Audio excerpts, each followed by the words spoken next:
Hello Midnights. We hope you enjoy our stories. Next one, exploring humanity's afterlife narratives and enduring questions. Don't forget to subscribe. Humanity's quest to understand what lies beyond death has given rise to countless stories and detailed accounts of the afterlife, often serving as foundational narratives for entire civilizations. These tales are not merely fanciful imaginings but deeply embedded cultural frameworks that provide meaning, moral guidance, and solace.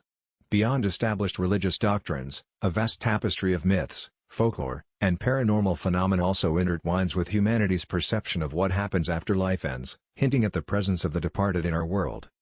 Among the most popular and elaborately detailed afterlife stories, several stand out, each offering unique perspectives on eternal destiny.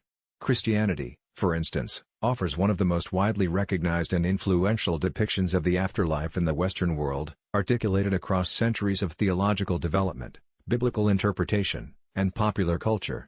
Heaven, often referred to as paradise, is portrayed as the eternal dwelling place of God, angels, and the souls of the righteous, a realm of unimaginable beauty, perfect peace, joy, and endless worship. Biblical descriptions, particularly found in the Book of Revelation, speak of a new heaven and new earth, a renewed creation where God dwells with humanity.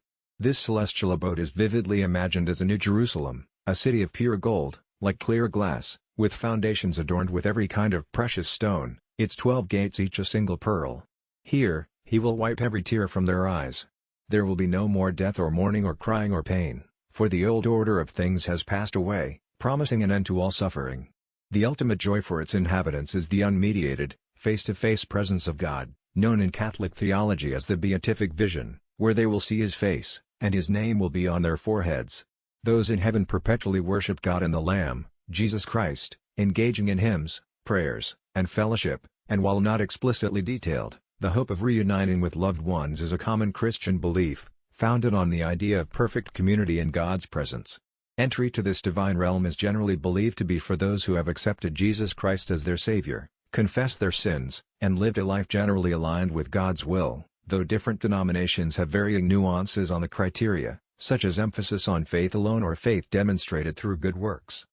In stark contrast to heaven is hell, often referred to as Gehenna, Hades, or Tartarus, the eternal place of punishment and separation from God for the unrighteous. Its descriptions are frequently graphic, emphasizing torment, suffering, and despair. Biblical imagery paints a terrifying picture of outer darkness and weeping and gnashing of teeth, symbolizing profound isolation and suffering.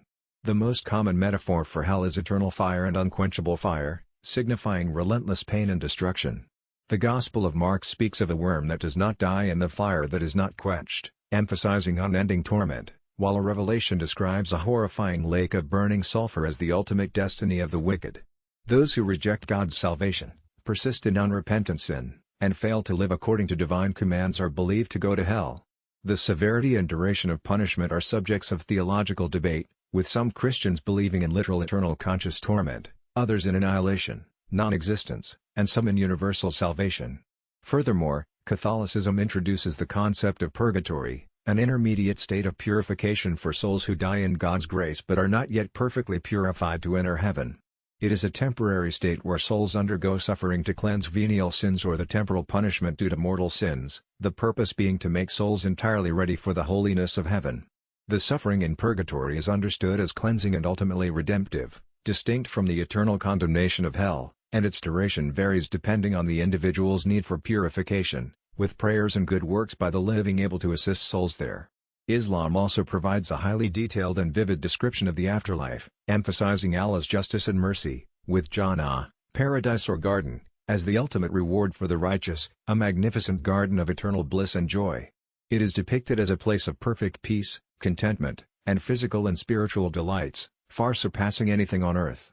Quranic imagery often portrays Jannah as lush gardens underneath which rivers flow, including rivers of water, milk, wine, that does not intoxicate, and pure honey. Inhabitants reside in magnificent palaces and dwellings built of gold, silver, and precious stones, with luxurious furnishings, partaking in delicious foods and drinks, fruits and meats of every kind, served in abundance, and pure beverages. The righteous will have pure spouses, and for men, the houris, beautiful, pure companions, are frequently mentioned. Jannah is entirely free from suffering, illness, fatigue, or sadness, with no backbiting, no gossip, no evil talk, and no useless chatter, as described in Hadith. Inhabitants are said to possess eternal youth and beauty, often cited as being 33 years old with perfect appearance. The greatest joy for the righteous is the vision of Allah, a spiritual pleasure beyond all material delights. There are multiple levels of Jannah, with rewards varying based on one's piety and good deeds, with Firdaus often considered the highest. Those who believe in Allah and His prophets, perform good deeds, uphold the pillars of Islam, and die in a state of submission to Allah are believed to enter Jannah. Conversely, Jahannam, the Islamic hell, is described as a place of severe and intense punishment for disbelievers and unrepentant sinners, depicted with terrifying imagery to convey the horror of eternal torment. Its core is a blazing fire whose fuel is people and stones, immensely hot, burning skin and flesh. Inhabitants are given scalding water to drink and festering pus, and the damned are bound in chains and shackles, dragged into the fire. A putrid food, the tree of Zakkum, with bitter, thorny fruit, agonizes those who eat it. The agony is unending, with the constant renewal of skin to experience fresh torment. Like Jannah, Jahannam also has multiple levels, with the severity of punishment increasing in the lower ones. Disbelievers, kuffar, polytheists, mushrikun, and Muslims who committed grave sins without sincere repentance are believed to enter Jahannam. While disbelievers are believed to remain eternally, the fate of sinful Muslims can be temporary, allowing them to eventually enter Jannah after purification. Prior to judgment, souls reside in Barzakh, an intermediary realm between physical death and the Day of Judgment, where they are aware of their deeds and their eventual destiny. For the righteous, Barzakh is a period of peace and comfort, a garden from the gardens of paradise, while for the wicked, it is a period of suffering and torment, a pit from the pits of hell, with angels of punishment or comfort visiting the soul. Ancient Greek mythology, while not a unified religion in the modern sense, offered rich and influential narratives about the afterlife, primarily centered on Hades, the general realm of the dead, ruled by the god of the same name. It is often depicted as a gloomy, shadowy place, not necessarily a place of torment for all, but certainly not a joyous one for the average soul. Upon death, the deceased soul, Psyche, is led by Hermes to the river Styx, where Charon the ferryman transports them across, with the coin, Abal, placed under the tongue of the deceased serving as payment for Charon. The entrance is guarded by Cerberus, the three-headed dog, preventing the dead from leaving and the living from entering without permission. The souls are then judged by Minos, Rhadamanthus, and Aeacus. Within or alongside Hades existed Elysium, also known as the Elysian Fields, the paradise for heroes, the virtuous, and those favored by the gods. Initially a very exclusive realm located at the ends of the earth, sometimes as the Isles of the Blessed, it later became a part of the underworld.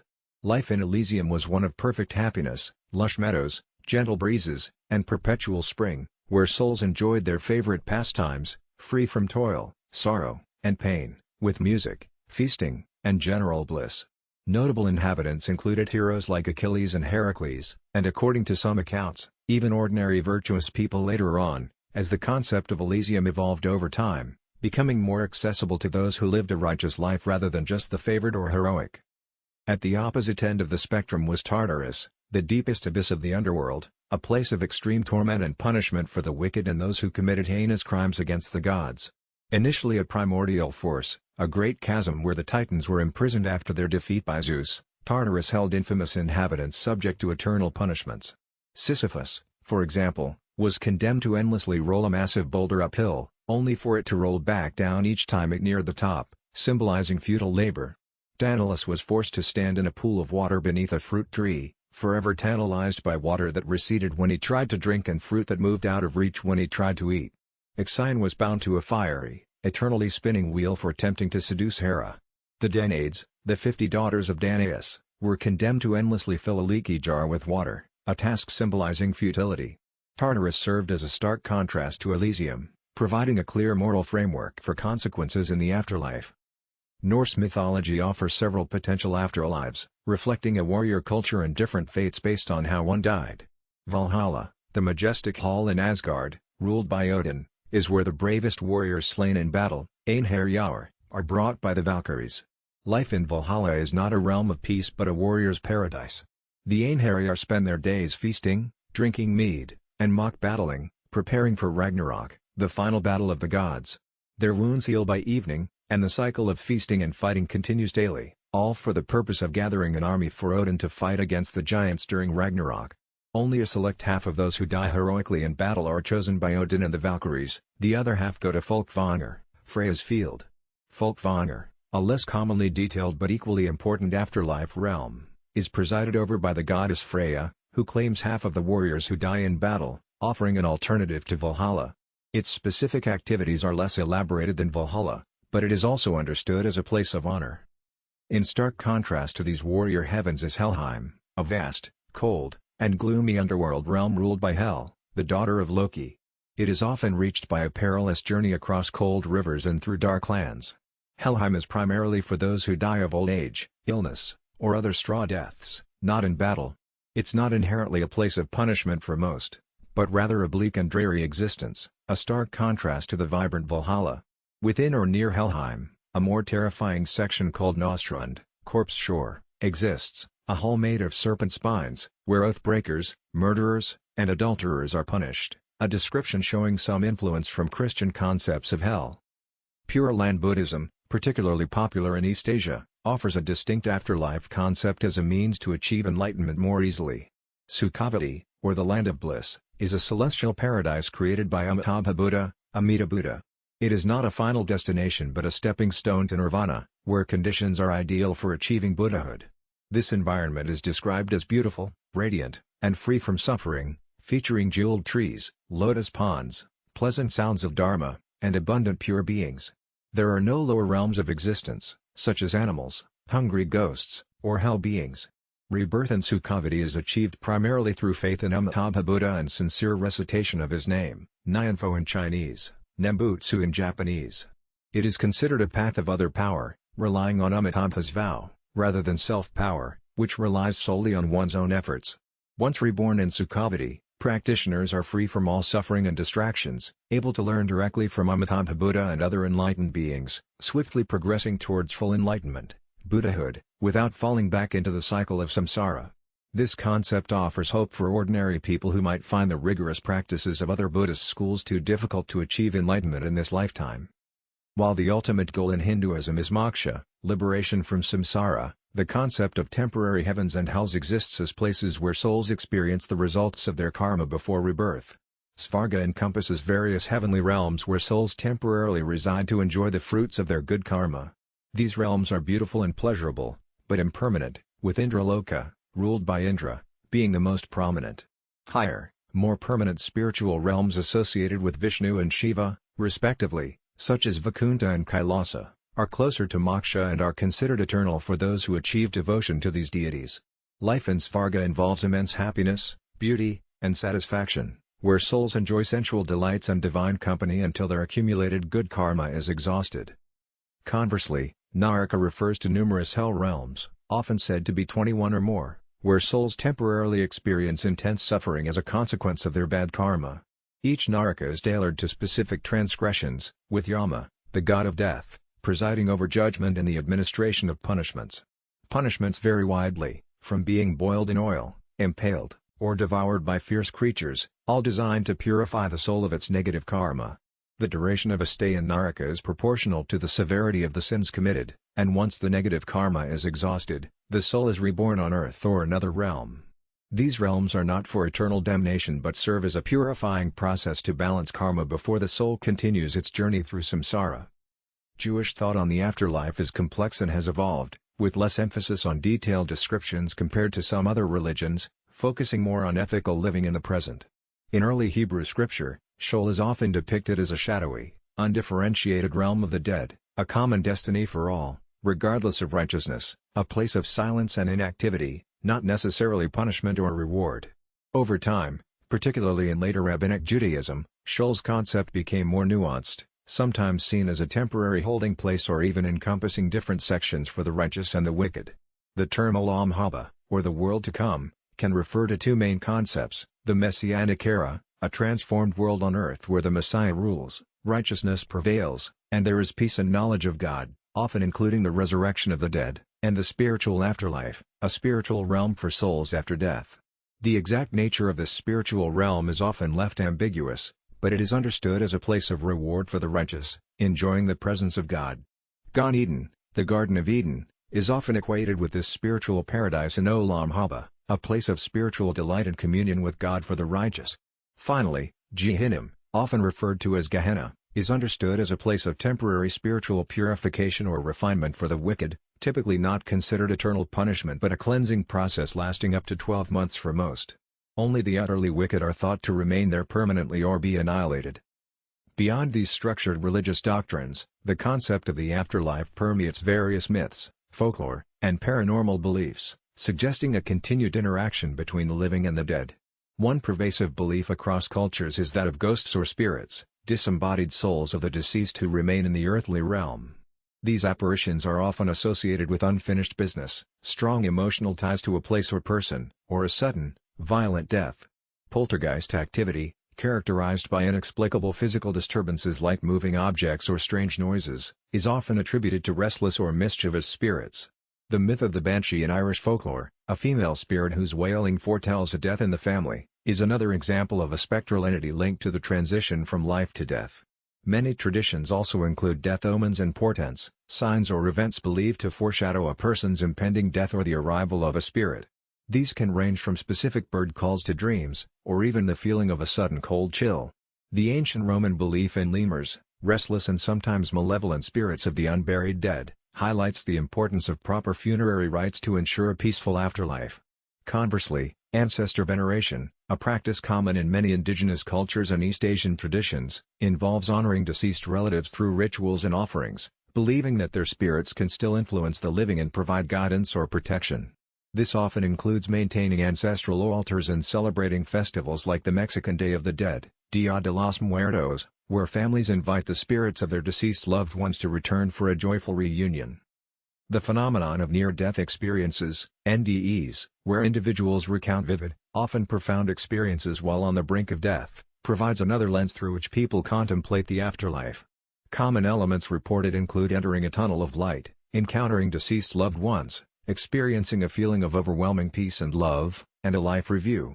While scientific explanations often attribute NDEs to neurological processes, for many, they serve as compelling anecdotal evidence of an existence beyond the physical body. Furthermore, the practice of seances and mediumship attempts to communicate directly with the deceased, with mediums claiming to bridge the gap between the living and spirit worlds.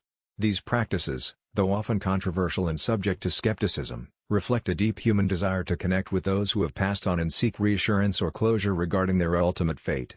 The collective unconscious, as posited by Carl Jung, might explain some universal patterns in afterlife myths, suggesting a shared human predisposition to certain archetypal images and experiences, including those related to death and what lies beyond. Despite millennia of contemplation, religious doctrine, cultural myths, and anecdotal accounts, humanity grapples with fundamental uncertainties about the afterlife. The greatest unknown remains what happens to individual consciousness after bodily death. While many belief systems posit the continuation of a soul or spirit, the exact nature of this continued existence, its form, and its experiences are entirely speculative. Science, relying on empirical observation and measurable phenomena, has yet to provide conclusive evidence for an afterlife, leaving the question of consciousness beyond the brain's activity a profound mystery. Philosophically, questions persist about personal identity in an immortal state. If a self continues, how does it relate to the person who lived? Is it the same you without a physical body, memories, or senses as we understand them? Furthermore, the problem of evil raises profound questions for theological models of the afterlife. How can an all-loving and all-powerful God allow eternal suffering, or what constitutes justice for finite actions in an infinite afterlife? Even within singular belief systems, nuances and interpretations differ, leading to internal debates and varied understandings of what lies beyond. The precise mechanisms of transition from life to death, and into any subsequent state, remain entirely beyond human comprehension and observation.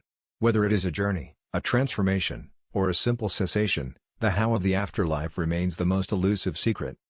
The most widely popularized narrative about the afterlife, and one that often captivates imagination beyond specific religious texts, is the archetypal journey through an otherworldly realm to face judgment or transformation. While elements of this story are present in many of the religious descriptions above, the idea of a personal, individualized journey through a transitional space, often culminating in a divine or cosmic evaluation, resonates deeply across cultures.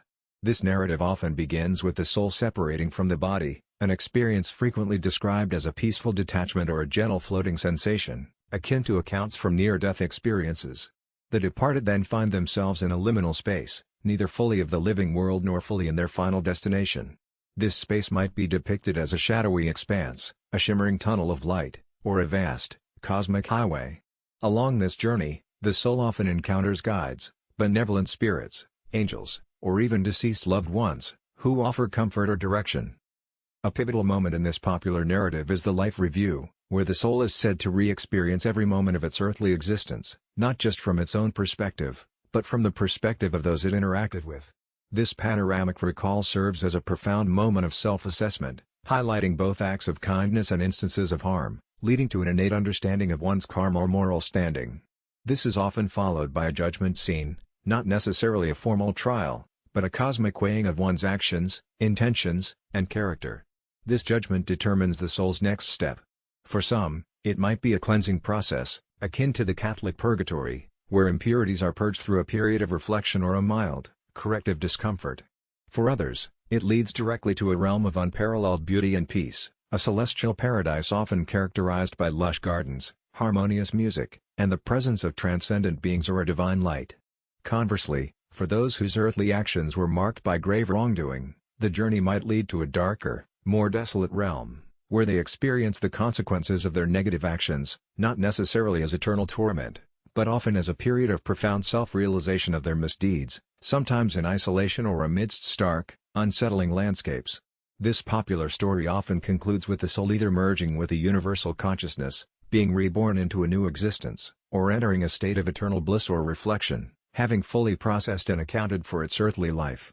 It is a story that emphasizes personal accountability, the transformative power of introspection, and the ultimate pursuit of spiritual harmony, serving as a powerful and enduring narrative that humanity instinctively creates to fill the void of the unknown beyond life's final breath.